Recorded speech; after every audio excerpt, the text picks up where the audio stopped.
Ini maling super duper santuy, cekiders. Bayangin aja, si maling dengan pedenya mencuri 6 tabung gas di toko Kecamatan Genuk, Kota Semarang. Oh no! Si maling terlihat leluasa mengambil satu persatu tabung gas lalu ditaruh di atas motornya. Oh no! Korban yang merupakan seorang lansia sempat mencegah aksi pelaku. Namun tetap saja, pelaku berhasil melarikan diri sambil membawa 6 tabung gas sekaligus. Oh no! Aksi pencurian ini membuat polisi dari Polsek Genuk turun tangan, cekiders. Ciri-ciri pelaku dari CCTV jadi modal utama polisi untuk segera menangkapnya.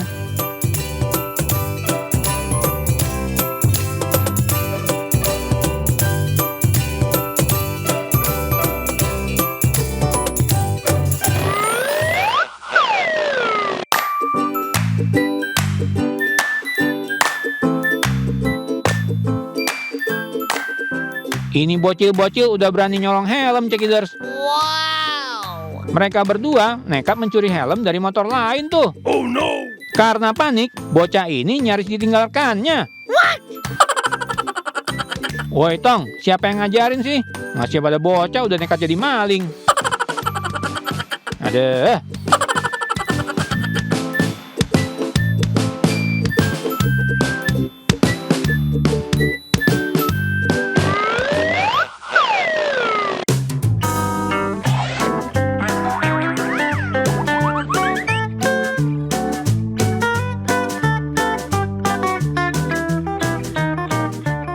Ya elah bang, ente modal beli helm aja susah banget sih. Mentang-mentang ada helm kece, pemuda ini nekat nyomot itu helm, cekiders. Oh no! Dengan cepat, helm yang tersimpan di atas motor langsung diambil dan kabur. Oh no! Aduh, makin kesini makin banyak aja nih maling helm ya, cekiders. Jadi mesti waspada nih.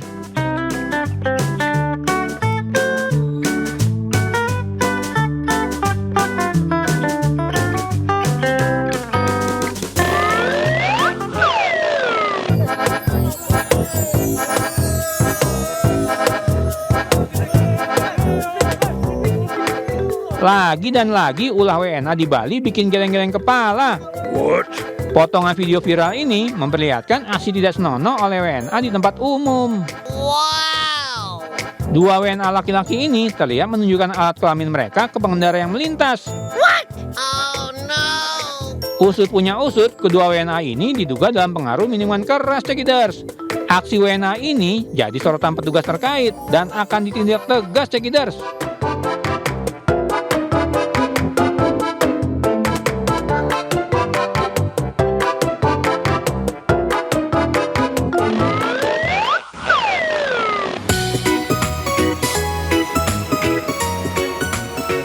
Wah, ada ratusan anjing yang dibawa oleh truk ini nih. Wow! Untung Pak Polisi dari Polres Semarang berhasil menghentikan truk yang membawa anjing ini.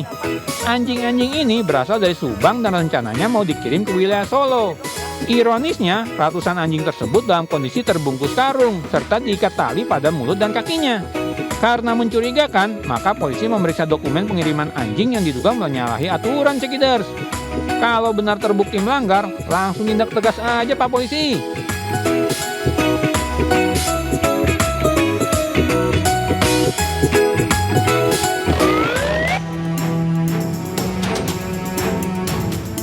Ladande, seorang petani warga Kalialia, Kota Bau-Bau, Sulawesi Tenggara, diterkam buaya saat sedang mencuci kaki di sungai samping kebun miliknya. Akibat gigitan binatang reptil tersebut, korban menderita luka di tangan, lutut, dan kaki dan harus mendapat perawatan di rumah sakit. Korban pun harus menjalani operasi di lutut karena gigitan buaya menyebabkan tulang di bagian lutut patah. Ladande pun menceritakan saat itu ia tidak menyangka ada buaya di sungai. Saat ia mencuci kaki, tiba-tiba buaya menyergap dan menggigitnya. Ia sempat diseret buaya ke dalam air, beruntung ia berhasil kabur dan menyelamatkan diri. Melihat suaminya terluka akibat diterkam buaya, istri Ladande berteriak memanggil bantuan. Korban kemudian dibawa ke puskesmas untuk pertolongan awal sebelum dirujuk ke rumah sakit. Itu dia mau turun cuci kakinya, langsung diterkam buaya Secara kebetulan cuman orang ini agak kabur juga. Dan sasarannya terekamannya itu di betisnya tembus ya. Tembus betisnya dan sampai patah tulang di bawah lutut.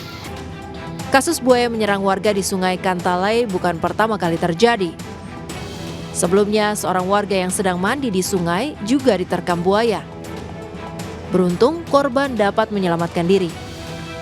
Banyaknya serangan buaya membuat pihak BKSDA mengimbau agar warga berhati-hati jika beraktivitas di sungai. Dari Kota Bau-Bau, Sulawesi Tenggara, Andi Eba, iNews melaporkan. Petugas damkar Kota Padang mengevakuasi seekor ular piton yang berada di tumpukan sampah sebuah klinik perawatan hewan. Proses evakuasi berlangsung dramatis karena ular terlilit sampah plastik yang berada di ruang belakang kantor. Dengan memakai tongkat pengait, sejumlah anggota pemadam kebakaran berupaya mengeluarkan ular tersebut dari dalam kantong plastik. Sekitar 20 menit kemudian, ular berhasil dilepaskan dari lilitan plastik dan dibawa ke Mako Damkar. Ular tersebut rencananya akan diserahkan ke komunitas reptil untuk direhabilitasi, kemudian akan dilepas liarkan kembali ke habitatnya. Dari Padang, Sumatera Barat, Budi Sunandar, iNews melaporkan.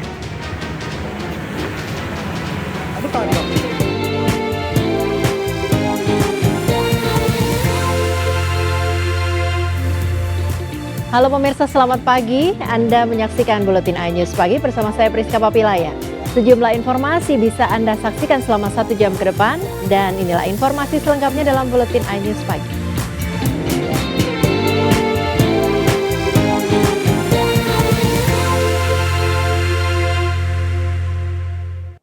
Kebakaran tempat pengecetan yang merangkap mes karyawan di Sidoarjo, Jawa Timur menewaskan 1 orang pekerja. Diduga kebakaran terjadi akibat korsleting listrik.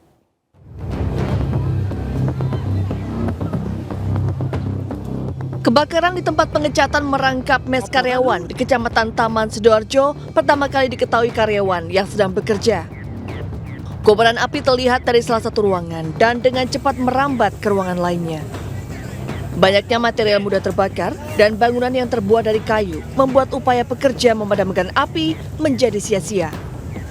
Kebakaran baru dapat dipadamkan setelah 6 unit damkar dengan puluhan petugas BPBD Sidoarjo diterjunkan ke lokasi. Seorang karyawan atas nama Sofyan ditemukan meninggal dunia. Saat terjadi kebakaran, korban sedang berbaring di kamarnya karena sakit dan tidak sempat menyelamatkan diri.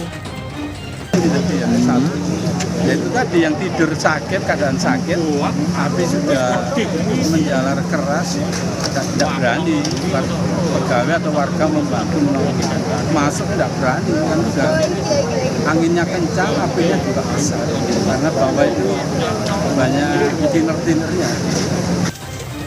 Peristiwa kebakaran yang menelan korban 1 orang tewas ini masih dalam penyelidikan Polresta Sidoarjo guna mengetahui penyebab pasti kebakaran. Dari Sidoarjo, Jawa Timur, Yoyo Agusta, iNews melaporkan. Pemirsa, aksi pencurian kotak amal di apotek Kabupaten Agam, Sumatera Barat terekam kamera CCTV. Modus pelaku berpura-pura membeli obat lalu meninggalkan apotek sambil membawa kabur kotak amal. Pencurian kotak amal terjadi di apotek Bintang Apollo, Jalan Raya Padang, Luar Bukit Tinggi, Kabupaten Agam, Sumatera Barat. Dalam rekaman CCTV yang terpasang di lokasi kejadian terlihat pelaku pria memakai mantel hujan warna hitam, masker dan helm masuk ke apotek. Sebelum melancarkan aksinya, pelaku mencari obat kolesterol. Setelah membayar obat, pelaku langsung pergi meninggalkan apotek. Aksi pelaku baru diketahui 1 jam kemudian saat apotek tutup dan petugas tidak menemukan salah satu kotak amal. Setelah dilakukan pemeriksaan CCTV, terlihat kotak amal dibawa kabur pelaku. Awalnya bawa contoh mau beli obat, terus ketika bawa beli obat tuh dia ragu, terus dia pergi, nggak lama kemudian beberapa menit baru datang lagi mau dibelinya obat tuh, terus dia pergi muter-muter dulu nggak lama, terus diambilnya baru dia langsung lari. Taunya ketika udah mau jam pulang, mau jam 11-an, 11 malam, baru nampak nggak ada kotak amal lagi, baru nengok CCTV. Kotak amal yang dibawa pelaku merupakan kotak amal titipan milik Yayasan Amal. Pelaku mengambil kotak amal yang terletak jauh dari kursi pelayan sehingga tidak terpantau. Kotak amal tersebut lebih berat berisi banyak uang yang diperkirakan lebih dari 2 juta rupiah. Video CCTV saat pelaku datang ke TKP dan beraksi telah disebar untuk mengungkap identitas pelaku. Dari Agam, Sumatera Barat, Wahyu Sikumbang, iNews melaporkan. Seorang wanita muda terekam kamera CCTV melakukan aksi pencurian tabung gas di salah satu rumah indekos yang ada di Kota Bengkulu. Tanpa rasa takut, pelaku nekat masuk ke dalam kos yang sedang ada penghuninya. Inilah rekaman CCTV yang memperlihatkan aksi seorang wanita muda dengan memakai hijab warna coklat dan jaket putih melakukan aksi pencurian tabung gas 3 kg di salah satu rumah indekos di Jalan Bayangkara, Padang Harapan, Kota Bengkulu. Pelaku masuk melalui pintu depan rumah dan membuka pintu yang tak terkunci. Pelaku masuk menuju dapur, tak lama keluar sambil membawa tabung gas 3 kg. Saat beraksi, pelaku sempat berpapasan dengan penghuni kos lain, namun tidak curiga karena mengira pelaku merupakan teman penghuni kos lainnya. Sempat ada temen yang papasan kan, cuma dikira kayak temen kosan yang lain gitu, temennya gitu. Jadi nggak tahu kalau itu pencuri ya? Nggak tahu. Nggak ada yang kenal sama cewek? Nggak.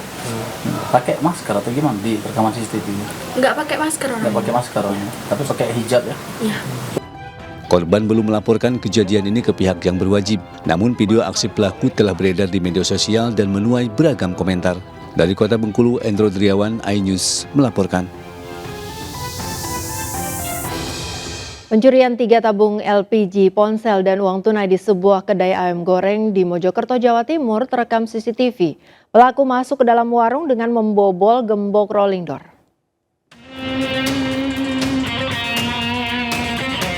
Terlihat dalam rekaman CCTV, pelaku pencurian masuk ke dalam warung fried chicken di Desa Sedati, Kecamatan Ngoro, Kabupaten Mojokerto.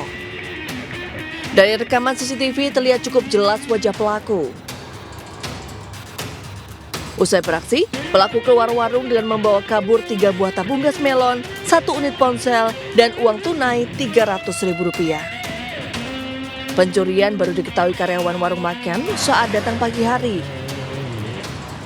Dari rekaman CCTV diketahui peristiwa pencurian terjadi pada jam 3 dini hari. Pelaku masuk dengan cara merusak gembok pintu rolling door. Diduga pelaku tidak beraksi seorang diri. Sepertinya yang dituju itu tab kasir itu sama uang. Setelah itu nyari-nyari kayaknya sambil bawa senter. Masuk ke dalam, ambil LPG 3 kg. Tabung LPG. Ada berapa tabung LPG? Ada 3. Ada 3 itu diambil semua? Diambil semua. Kasus pencurian ini sudah dilaporkan pemilik warung makan ke Polsek Ngoro, Kabupaten Mojokerto. Dari Kabupaten Mojokerto, Jawa Timur, Solahuddin, iNews melaporkan. Aksi pencurian 1 rol pipa air conditioner atau AC di toko elektronik di Jalan Bugis, Kebon Bawang, Tanjung Priok terekam CCTV dan viral di media sosial.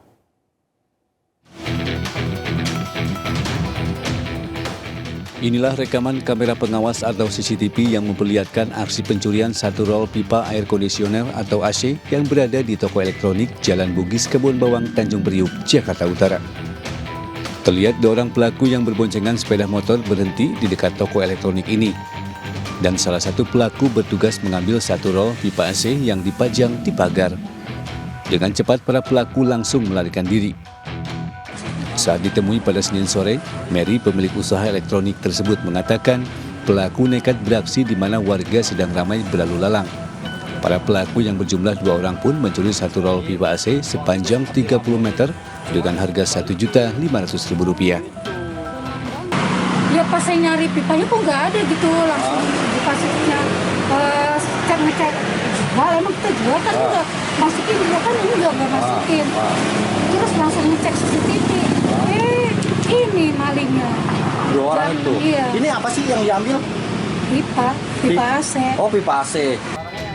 Rencananya korban akan melaporkan kasus kehilangan 1 rol pipa AC jualannya ke Polsek Tanjung Priok, Jakarta Utara dan memviralkannya ke media sosial. Dari Jakarta, Rizky Palupi, iNews melaporkan. Kasus penipuan dengan modus tukar kartu ATM terekam CCTV. Pelaku yang berjumlah 2 orang berhasil menguras uang dari rekening korbannya, seorang perempuan.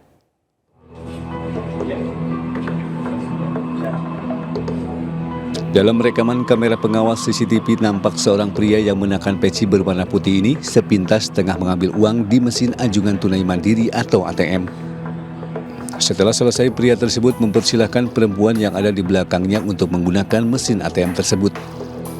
Saat akan mengambil uang, perempuan berkerudung ini nampak kesulitan menggunakan mesin ATM hingga pria berpeci putih mencoba membantunya. Pelaku juga meminta nomor PIN ATM korban kemudian menukar kartu ATM sehingga dengan leluasa menguras uang dari rekening korban. Aksi penipuan ini terjadi di gerai ATM di kawasan SPBU Panembong, Jalan Insinyur Haji Juanda, Cianjur, Jawa Barat. Korban mengalami kerugian sebesar 4 juta rupiah dan langsung melapor ke Mapolsek Cianjur Kota. Korban coba dibantu, tapi ternyata ATM-nya ditukar pada saat itu. Memang setelah kejadian tersebut korban mengalami kerugian 4.100.000 dan sudah melaporkan ke kita. Hingga kini aparat Polsek Cianjur Kota masih melakukan penyelidikan guna mengungkap identitas para pelaku penipuan dan segera melakukan pengejaran. Dari Cianjur, Jawa Barat, Muhammad Andi Isyan, iNews melaporkan. Satres Narkoba Polres Payakumbuh, Sumatera Barat menggagalkan pengiriman 14 paket ganja melalui jasa ekspedisi. Untuk menghindari kecurigaan, pelaku mencampur ganja dengan bungkus keripik balado.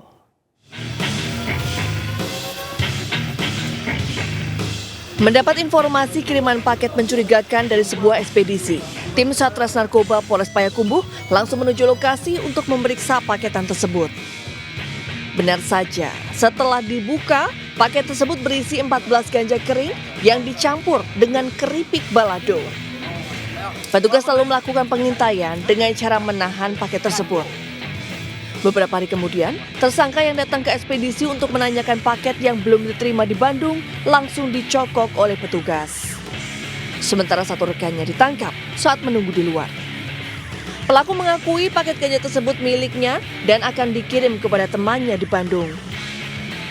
Dari informasi yang kita dapat dari jasa pengiriman bahwasanya dicurigai kotak tersebut berisi narkotika, kami melakukan penyelidikan sehingga kemarin berhasil kita amankan 2 orang tersangka yang orangnya adalah pelaku utama yang membeli ganja dan mengirimkannya ke daerah Jawa Barat. Sedangkan 1 orang lagi merupakan orang yang menemani dan mengetahui kalau ganja itu akan dikirim.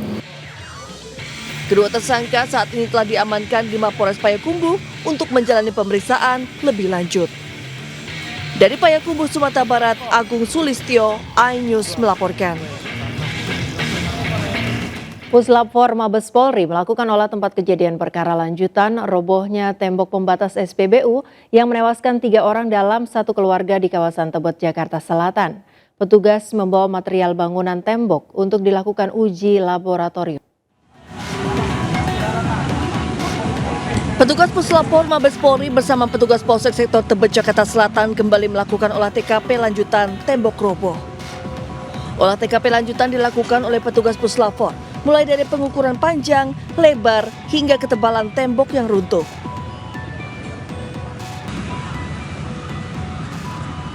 Satu jam melakukan olah TKP lanjutan. Petugas membawa material bangunan tembok untuk diuji laboratorium oleh petugas untuk mengetahui apakah ada kesalahan prosedur atau tidak dalam konstruksi tembok.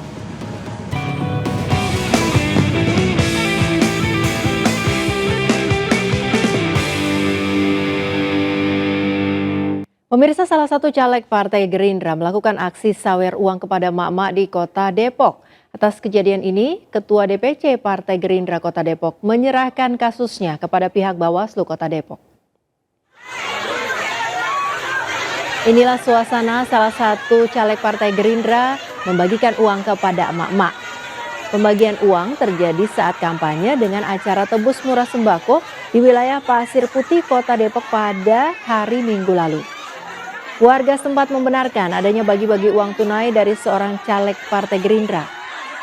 Ketua DPC Partai Gerindra, Pradi Supriyatna, mengungkapkan pihaknya telah menegur caleg tersebut. Sedangkan untuk dugaan pelanggaran telah diserahkan sepenuhnya kepada Bawaslu Kota Depok.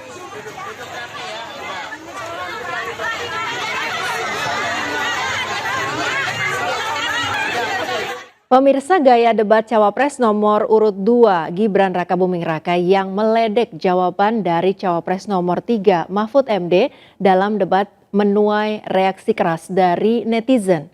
Gibran dinilai tidak memiliki etika gara-gara gaya gimiknya menanggapi jawaban Mahfud MD.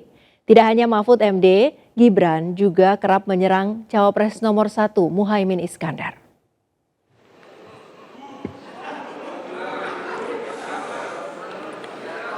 Saya lagi nyari jawabannya Prof. Mahfud. Debat panas antara Gibran dan Mahfud MD terjadi saat debat Cawapres. Debat panas antara Gibran dan Mahfud MD terjadi saat debat Cawapres. Perdebatan panas antara Gibran dan Mahfud MD bermula saat Gibran bertanya ke Mahfud MD terkait bagaimana mengatasi greenflation. Bahkan Gibran juga tak segan menanggapi jawaban Mahfud dengan gimmick.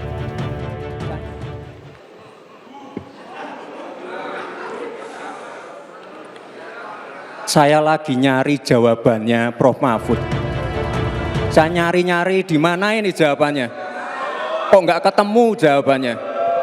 Saya tanya masalah inflasi hijau kok malah menjelaskan ekonomi hijau.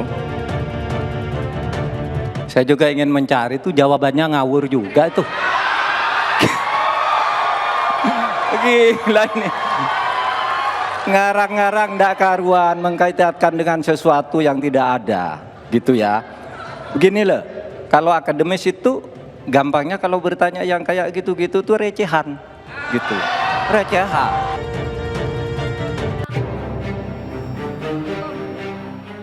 Dalam debat, Gibran juga kerap menyerang dengan singkatan. Ketika diminta menjelaskan, Gibran kembali menyerang Mahfud dengan sebutan profesor. Silakan dilanjutkan. Bagaimana cara mengatasi greenflation? Terima kasih. Masih ada waktu, Bapak Gibran. Aturan, istilah-istilah. Kami sampaikan kembali terminologi atau singkatan, mohon untuk dijelaskan. Enggak, tunggu. Silakan dilanjutkan.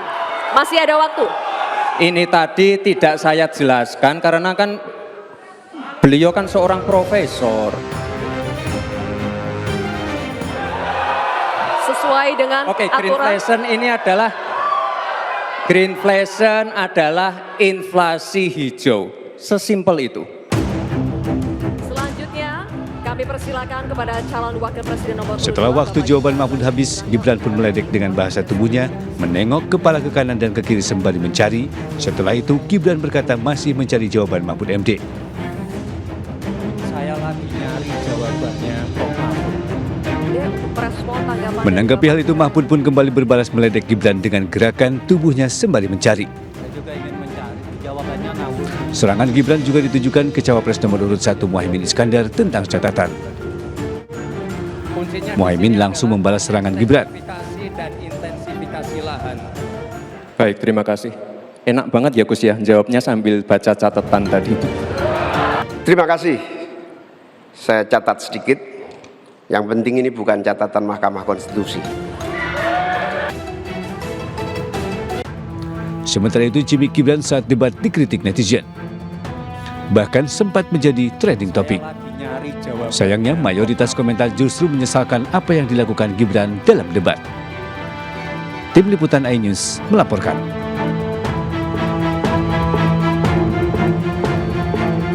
Sekretaris Jenderal PDI Perjuangan Hasto Kristianto menyebut gimik yang dilakukan Gibran pada debat Cawapres Minggu malam lalu jauh dari karakter pemimpin nasional. Sejalan dengan itu, Yeni Wahid menyebut tingkah Gibran bukan merupakan contoh baik bagi generasi muda.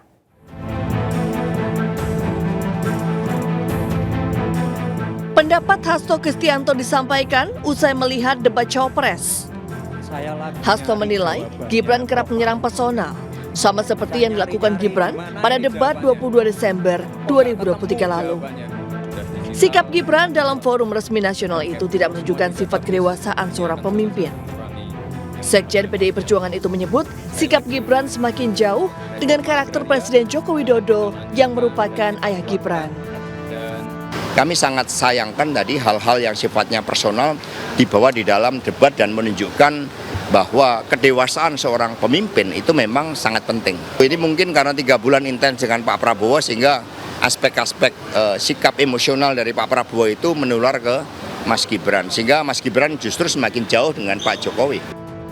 Dewan Penasihat TPN Ganjar Mahfud Yeni Wahid menegaskan, Gibran telah mempertontonkan etika politik yang tidak sopan yang tak layak dilakukan dalam debat pemilihan presiden. Menurut Yeni, sikap Gibran menjadi contoh yang tidak baik bagi generasi muda.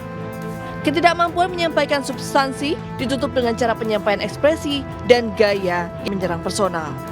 Menurut saya, kita membutuhkan debat yang bermartabat, debat yang menggali substansi, bukan debat yang diisi dengan upaya-upaya untuk menjatuhkan orang lain lewat cara-cara yang tidak sopan. Dari debat, publik bisa menilai sifat dan kedewasaan calon pemimpin yang akan dipilih pada Pilpres 14 Februari 2024 mendatang. Dari Jakarta, Irfan Hardiansyah, Koirudin, iNews melaporkan.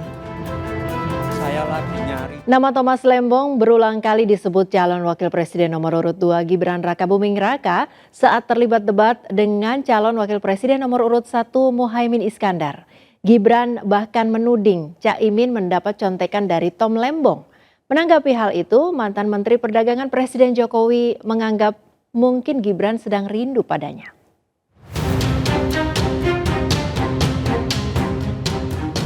Menanggapi ucapan Gibran yang berulang kali menyebut namanya dalam debat Cawapres, Thomas Trikasi Lembong atau yang akrab disapa Tom Lembong menganggap Gibran sedang rindu padanya. Tak heran, karena dulu saat menjabat sebagai Menteri Perdagangan, Tom sering membantu memberi masukan, terutama menuliskan pidato untuk ayah Gibran, Presiden Jokowi. Tak hanya Tom, dalam jumpa pers usai debat, calon wakil presiden nomor urut 1 Muhaimin Iskandar pun berseloroh dengan mengatakan akan menghubungi Thomas Lembong untuk menyampaikan jika ada yang kangen. Saya bentar lagi mau telepon Pak Lembong. Bukan minta masukan, bukan. Telepon Pak Lembong, ada yang rindu rupanya. Thomas Lembong yang dikenal sebagai ekonom dan mantan menteri di periode pertama Presiden Jokowi merupakan co-kapten dari tim nasional Anies Baswedan Muhaimin Iskandar.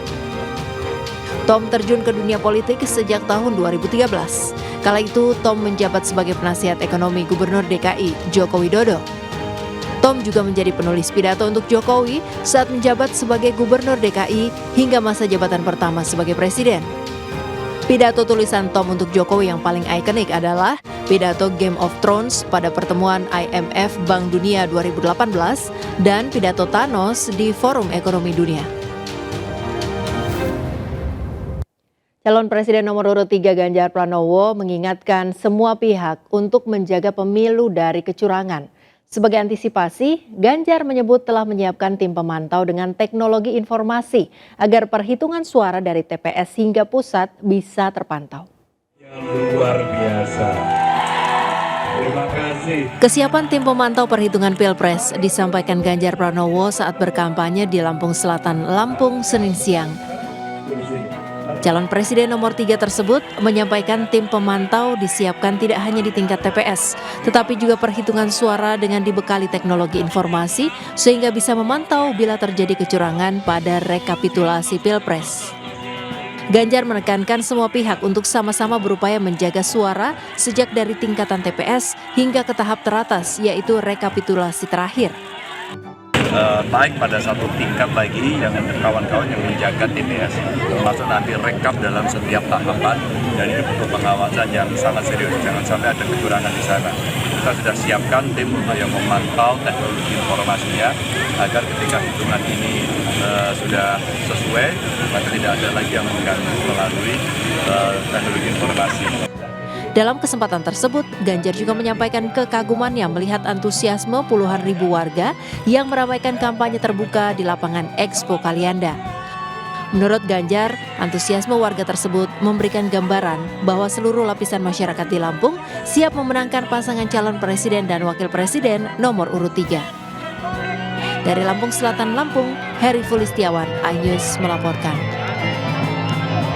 Capres nomor urut 1 Anies Baswedan berulang kali menyuarakan perubahan saat menghadiri kampanye akbar di Stadion Mini Cikarang Utama, Bekasi, Jawa Barat.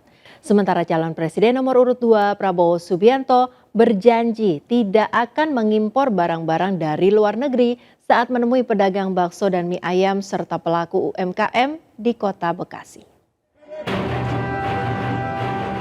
Antusias massa dan pendukung terlihat saat calon presiden nomor urut 1 Anies Baswedan menghadiri kampanye akbar hari kedua di Stadion Mini Cikarang Utama, Bekasi, Jawa Barat. Dalam orasinya, Anies berkali-kali menekankan program perubahan. Anies mengajak para pendukungnya untuk bersama-sama merekam menggunakan handphone, menyuarakan perjuangan dan perubahan. Anies juga menargetkan perolehan suara Jawa Barat di angka 80%, juga menyebut penampilan Caimin di debat Cawapres patut diberi nilai 11 dari 10. Begitu banyak masyarakat yang hadir dan bukan hanya jumlahnya tapi semangatnya. Karena kalau jumlah banyak, saya bilang tadi, maka bisa dikerahkan pakai bis. Di sini nggak ada tuh pengerahan pakai bis. Semua datang sendiri-sendiri dengan kendaraan sendiri, menggambarkan bahwa mereka memang antusias untuk perubahan. Didampingi tim kampanye nasional, calon presiden nomor urut 2 Prabowo Subianto menemui ribuan pedagang bakso dan mie ayam serta pelaku UMKM di kawasan Sumarekon, Bekasi Utara, Jawa Barat. Dalam orasinya, Prabowo berjanji apabila terpilih tidak akan mengimpor barang dari luar negeri. Kita akan swasembada pangan, kita akan swasembada BBM, kita tidak perlu import lagi, supaya uang yang triliunan itu tidak keluar negeri, tapi ada di dalam negeri dan dimanfaatkan oleh seluruh rakyat Indonesia. Prabowo mengajak masyarakat, terutama pendukungnya, untuk datang ke TPS menggunakan hak pilihnya pada 14 Februari 2024 mendatang. Dari Bekasi, Jawa Barat, Tim Liputan iNews melaporkan.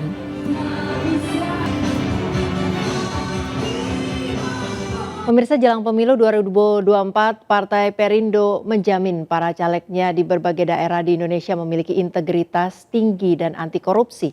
Hal ini ditegaskan Wakil Ketua Umum DPP Partai Perindo, Angela Tanusudibyo, saat berkunjung ke Desa Kalisampurno, Tanggulangin, Sidoarjo.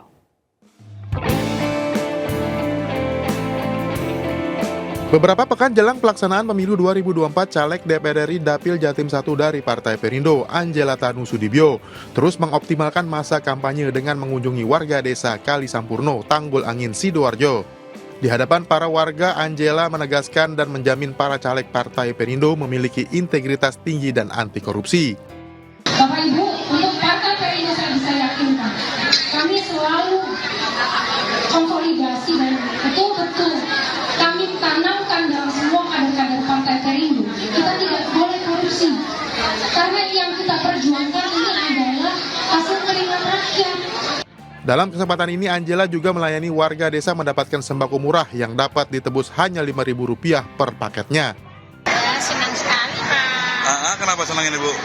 Ya, bisa membantu untuk di dapur, Pak. Gitu ya. Harapannya apa, Bu, sekarang, Bu? Harapannya supaya Bu Angela sukses, menang, supaya kita dapat sembako terus. Harapannya apa ya? Bu Angela bisa menang, jadi bisa rakyatnya bisa makmur gitu. Angela yang juga Wakil Ketua TPN Ganjar Mahfud ini juga mengajak warga untuk tidak golput dan memilih Partai Perindo serta Capres-Cawapres Ganjar Mahfud pada pemilu 2024 mendatang. Dari Sidoarjo, Jawa Timur, Pramono Putra iNews melaporkan.